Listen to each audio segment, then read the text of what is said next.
دعا مانگتے ہوئے آپ صلی اللہ علیہ وآلہ وسلم کی چادر مبارک دوش انور سے زمین پر گر پڑی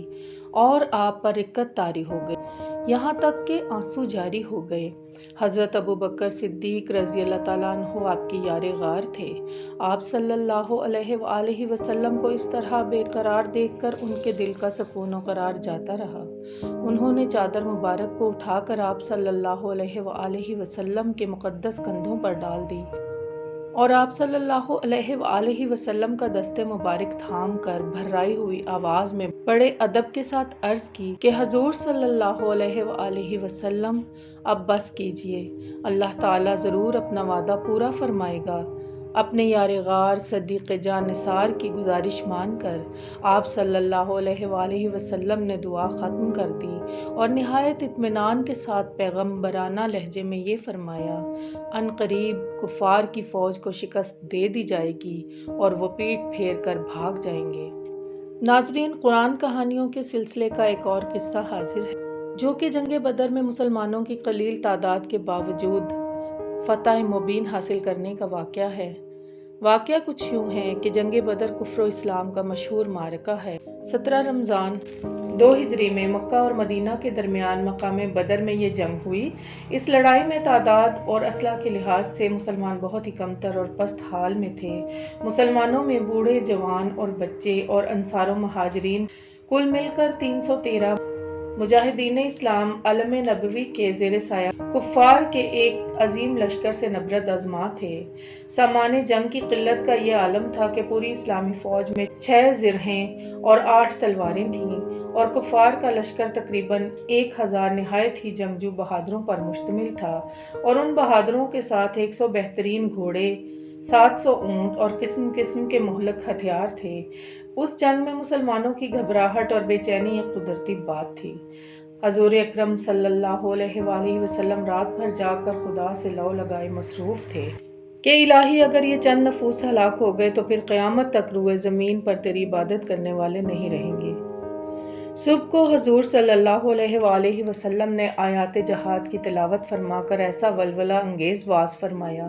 کہ مجاہدین کی رگوں میں خون کا قطرہ قطرہ جوش و خروش کا سمندر بن کر طوفانی موجیں مارنے لگا، اور آپ صلی اللہ علیہ وآلہ وسلم نے یہ بشارت دی،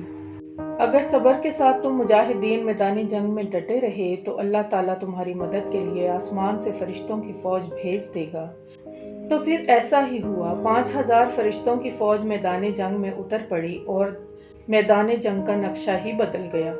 حضرت علی رضی اللہ تعالیٰ عنہ مہاجرین کا جھنڈا لہرا رہے تھے اور حضرت سعد بن عبادہ رضی اللہ تعالیٰ عنہ انصار کے علمبردار تھے۔ کفار کے 70 آدمی قتل ہو گئے اور 70 گرفتار ہوئے، باقی اپنا سارا سامان چھوڑ کر فرار ہو گئے۔ کفار کے مقتولین میں قریش کے بڑے بڑے نامور سردار جو بہادری اور سپاہ گری میں یکتائے روزگار تھے، ایک ایک کر کے سب موت کے گھاٹ اتار دیے گئے، یہاں تک کہ کفار قریش کی لشکری طاقت ہی فنا ہو گئی۔ مسلمانوں میں کل 14 خوش نصیبوں کو شہادت کا شرف نصیب ہوا، جن میں 6 مہاجر اور 8 انصار تھے، اور مسلمانوں کو بے شمار مال غنیمت ملا جو کفار چھوڑ کر فرار ہو گئے تھے۔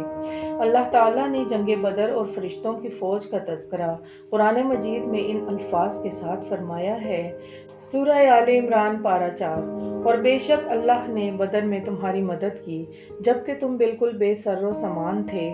تو اللہ سے ڈرو تاکہ تم شکر گزار بنو۔ یاد کرو جب اے محبوب صلی اللہ علیہ وآلہ وسلم تم مسلمانوں سے فرماتے تھے کہ کیا تمہیں یہ کافی نہیں کہ تمہارا رب 3000 فرشتوں کو اتار کر تمہاری مدد فرمائے؟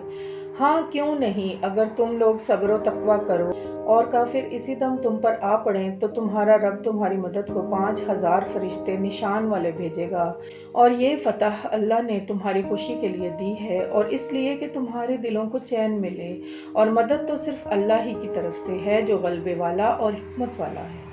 ناظرین، اس واقعے سے ہمیں یہ سبق ملتا ہے کہ جنگ بدر میں مسلمانوں کی تعداد اور سامان جنگ کی قلت کے باوجود فتح مبین نے مسلمانوں کے قدموں کا بوسہ لیا، اور اس سے یہ سبق ملتا ہے کہ فتح کثرت تعداد اور سامان جنگ کی فراوانی پر موقوف نہیں، بلکہ فتح کا دار و مدار نصرت خداوندی پر ہے۔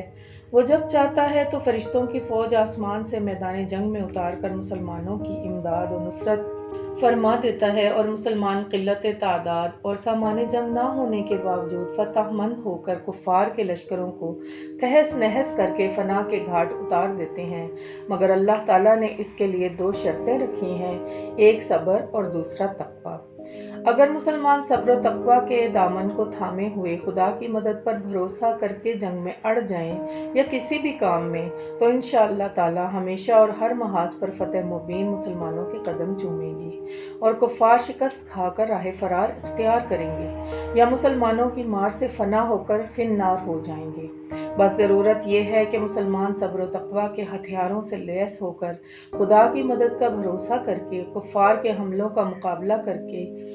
میدان جنگ میں استقامت کا پہاڑ بن کر کھڑے رہیں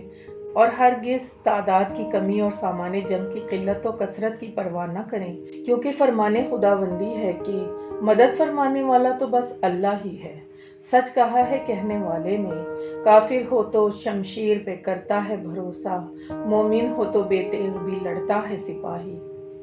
ناظرین، یہ تھا آج کی قرآن کہانیوں کے سلسلے کا ایک اور قصہ۔ آپ ہمارے چینل کو سبسکرائب کیجئے تاکہ آنے والی نسلوں تک قرآن کہانیوں کے یہ خوبصورت قصے پہنچتے چلے جائیں۔ اجازت دیجئے، اللہ حافظ، السلام علیکم ورحمۃ اللہ وبرکاتہ۔